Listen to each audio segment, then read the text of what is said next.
त्याच्यामुळं ही ऐका, तिथं दधीची ऋषींचा आश्रम होता. दधीच्या ऋषींच्या आश्रमामध्ये त्यांची पत्नी आणि ते दोघं राहत असताना देवदानव युद्ध झालं. वर आकाशामध्ये देवदानव युद्ध झाल्यानंतर युद्ध चालू होतं, त्यावेळेस इंद्राने त्यांचं वज्र इथं आणून ठेवलं होतं. आणि ते वज्र ह्या ठिकाणी त्यांनी दानवांनी येऊन काहीतरी कुटाणा करून त्यांनी ते वज्र नष्ट केलं. ते दधीची ऋषीच्या हातानेच ते नष्ट झालं.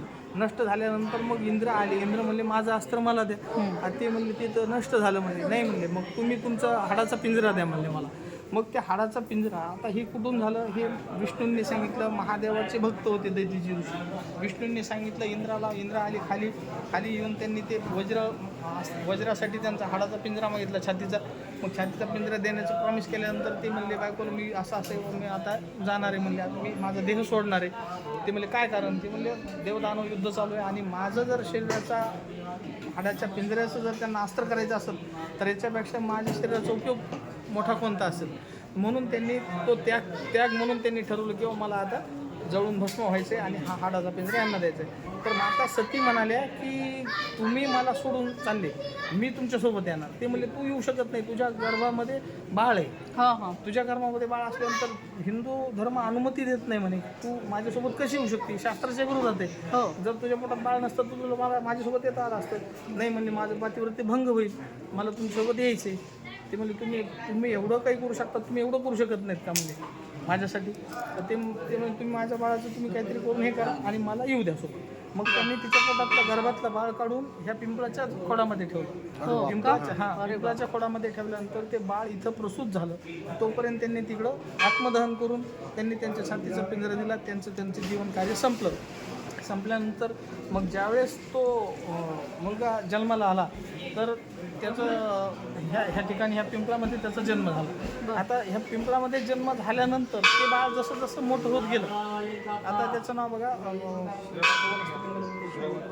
पिपलाद ऋषी.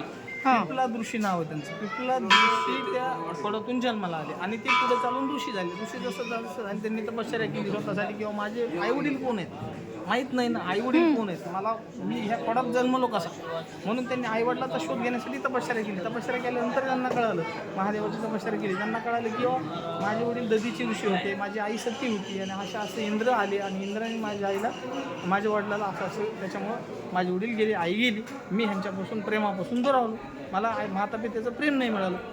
तो राग होता.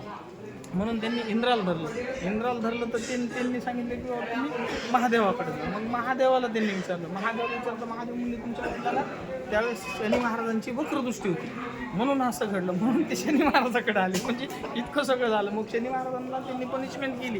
पायावर त्यांनी एक अस्त्र मारलं. तेव्हापासून शनी महाराजांची चाल तिरकी आहे, धीमी. ते म्हणले तुमची गती खूप जास्त आहे म्हणून तुमची गती कमी करण्यासाठी मी हे केलं. ते पण सांगितलं मी हे का केलं, तुम्ही माझ्या आयुष्यात इतकं काही करून टाकलं हे तुमच्या गतीमुळे झालं, तुमची गतीच कमी केली. म्हणून मंदेश्वर असं नाव आहे शनी महाराजाला.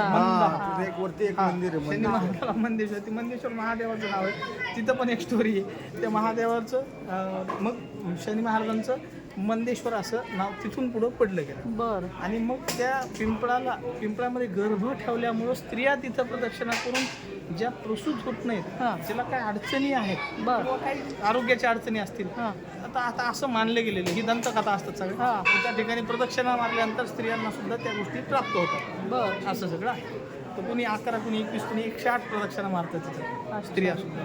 म्हणून स्त्रियांचं विशेष तिथं महत्त्व सांगितलेलं, स्त्रियांनी प्रदक्षिणा मारावी. छान. आणि महादेवाची स्टोरी अशी आहे, ज्यावेळेस महादेवाच्या राशीला शनी महाराज वक्री आली महादेवाला, त्यावेळेस महादेव भयाने त्याच्या शंभूही पळाला असं एक वाक्य आहे संस्कृतमध्ये. आपले इथं श्लोक आहे, श्लोकामध्ये. तर कशामुळं महादेवांना सुद्धा शनी महाराजांनी पळायला लावलेले. म्हणून ह्या ठिकाणी त्याची आठवण म्हणून हे मंदेश्वर महादेवाचं मंदिर. आम्ही राक्षस भवन इथे आलेलो आहोत आणि हे पाठक गुरुजी आहेत, यांनी ही सर्व माहिती दिलेली आहे. ही सर्वांनी पूर्णपणे ऐकली तर सर्वांच्या फायद्याची राहील. आबालबुद्धी जर काही चुकून कळत न कळत चूक झाली असेल तर क्षमा असावी. पण एक वेळ राक्षसवन या तीर्थक्षेत्राला अवश्य भेट द्यावी. पावन तीर्थक्षेत्र आहे, आपल्या भारतातलं आद्यपीठ आहे. ज्यावेळेस पृथ्वीवर कुठंच नव्हतं त्यावेळेस आपल्या राक्षसभवनला ते झालंय, म्हणून आपण त्याला आद्यपीठ म्हणतो. त्याच्यानंतर उज्जैनचं, त्याच्यानंतर नस्तनपूर नाशिकचं आणि त्याच्यानंतर बीडचं अर्धपीठ आहे. असे शनी महाराजांचे देशामध्ये आपल्या 3.5 पीठ आहेत. तर ज्यांना कुणाला अडचण असेल किंवा वेळ असेल त्यांनी आवर्जून इथं दर्शनासाठी यावं आणि शनी महाराजांची कृपा आशीर्वाद प्राप्त करावे. जय शनी महाराज. शनी महाराज की जय. थँक्यू, धन्यवाद.